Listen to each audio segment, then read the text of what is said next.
Imagine this: you've just settled into your VIP seat, ready for a smooth and comfortable flight. You paid for this spot, and everything seems perfect. But then, out of nowhere, a flight attendant approaches with an unusual request. "Sir, we need you to switch seats." Confused, you glance around. The person they want you to move for. A white passenger, standing there waiting. No explanation, no apology. Just an expectation that you'll give up your seat without question. Now, put yourself in this man's shoes. How would you react? Would you give in quietly? Would you stand your ground? For this black passenger, the choice wasn't just about a seat. It was about respect. And what happened next? No one on that flight saw it coming. Because within minutes, a chain reaction unfolded, one that shook the entire airline to its core. By the time the dust settled, the team responsible for this shocking request was facing consequences no one expected. But how did it all go down? And what led to the moment where an entire team found themselves out of a job? Stay with me, because this story is about to take a turn that will leave you speechless. The man sat there for a moment, processing what had just happened. The flight attendant stood firm, waiting for him to comply, while a few passengers nearby glanced over, sensing the tension in the air. But why was he being asked to move? He looked down at his boarding pass. There was no mistake. This was his assigned seat, a premium one he had paid for. Keeping his voice calm, he asked, "Why do I need to move?" The flight attendant's response was vague. Something about accommodating another passenger. But the real reason hung heavy in the air, unspoken yet painfully clear.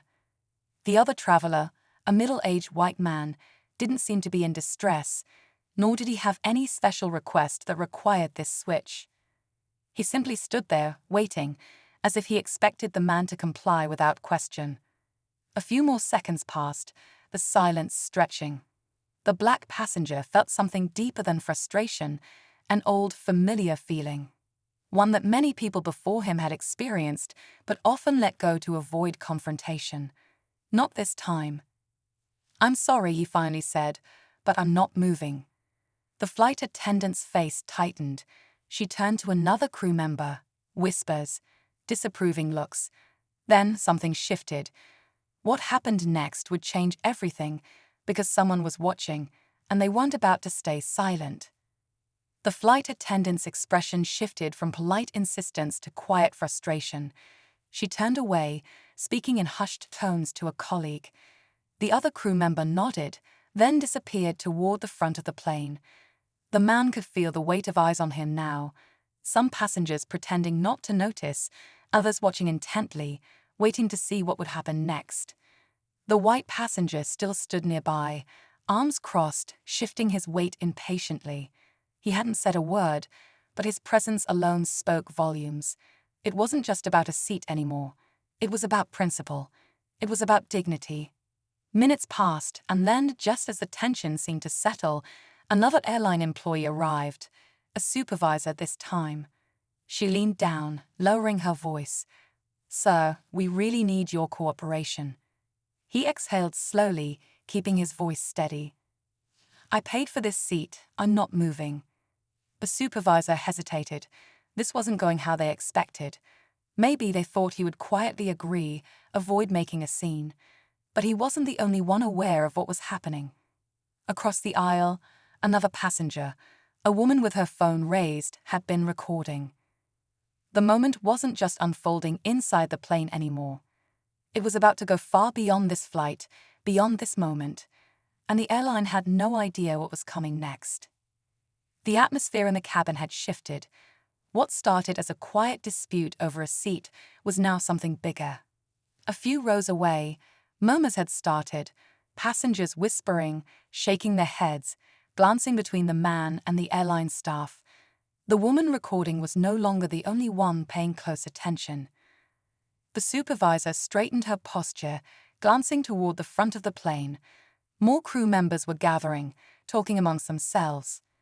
It was clear they were trying to figure out their next move. The white passenger, still waiting, checked his watch, sighing dramatically, as if he were the one being inconvenienced.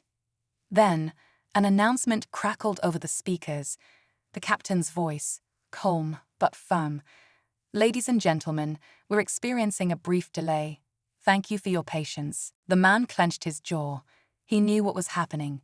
They were stalling, trying to pressure him into giving up, making it seem like he was the one causing trouble. But he wasn't backing down. Then, a new sound, footsteps, fast, deliberate.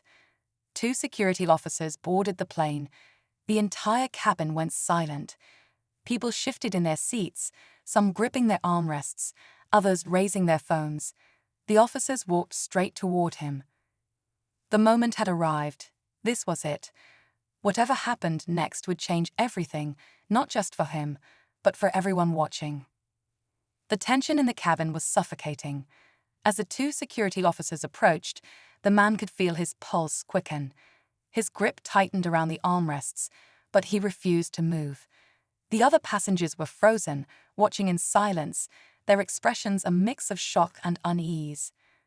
One of the officers, a tall man with a stern expression, stopped just inches from his seat.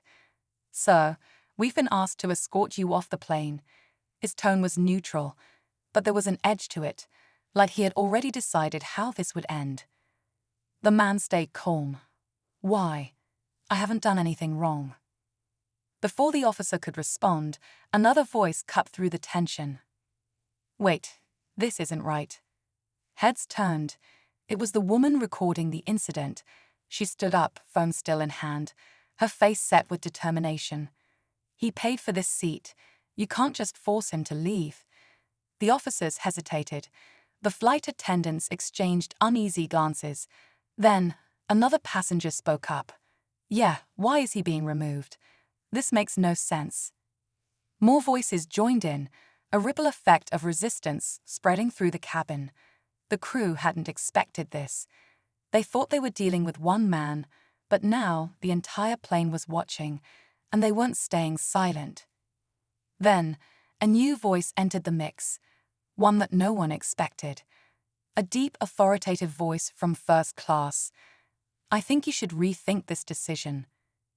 All eyes turned toward the source, and when they saw who it was, everything changed in an instant. The cabin fell into stunned silence.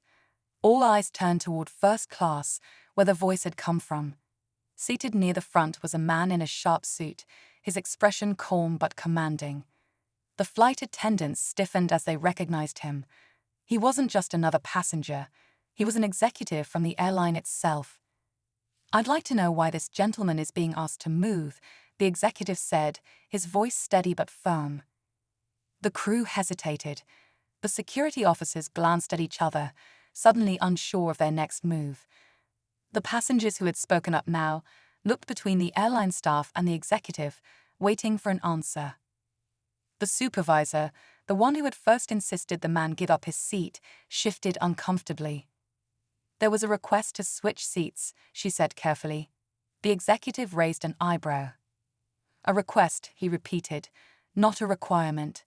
The entire plane was listening now. The power dynamic had shifted in an instant. The white passenger, who had been waiting impatiently, finally spoke. "I just thought it would be more convenient," he muttered, avoiding eye contact. The executive exhaled slowly, then looked back at the man in the VIP seat. "Sir, I sincerely apologize. You are not required to move." In fact, he turned to the security officers. "I believe we need to have a serious discussion with the staff involved." The air in the cabin felt different now. The crew members who had pushed for the seat change looked pale. The flight attendants whispered among themselves, realizing the weight of their actions. The security officers gave each other a small nod, then turned, not toward the man in the seat, but toward the supervisor. Passengers murmured, surprised by the sudden shift. The woman recording was still filming, capturing every second of the moment. This wasn't just a misunderstanding, it was something bigger. Within minutes, the airline staff involved were quietly pulled aside. A few hushed conversations later, an announcement came over the speaker. "We sincerely apologize for the earlier situation. We will now begin takeoff." As the plane finally prepared to depart, the man sat back in his seat, exhaling deeply. He hadn't just kept his seat, he had kept his dignity. And as the plane lifted off the ground, he knew one thing for sure. The people who had tried to force him out, this wouldn't be the last they heard of this. And he was right, because what happened after the flight landed? No one saw it coming. When the plane landed, the tension that had filled the air hours before was gone. Passengers gathered their belongings, but the energy on board was different. There was an unspoken understanding that they had all witnessed something important. The man remained in his seat until it was time to disembark, his head held high. As he stepped off the plane, he noticed a group of airline executives waiting at the gate. The same executive from first class approached him, offering another apology, this time in private. What happened was unacceptable, he admitted. We're taking immediate action. And they did. Within days, news broke that the crew members involved had been fired. The video taken by the passenger had gone viral, sparking outrage. People across social media called for accountability, demanding airlines do better. The man never sought revenge. He hadn't planned for any of this. All he wanted was respect, and in standing his ground, he made sure that others wouldn't have to fight the same battle in the future. As he walked through the airport, he took a deep breath. This time, he wasn't just another passenger. He was proof that speaking up could change everything.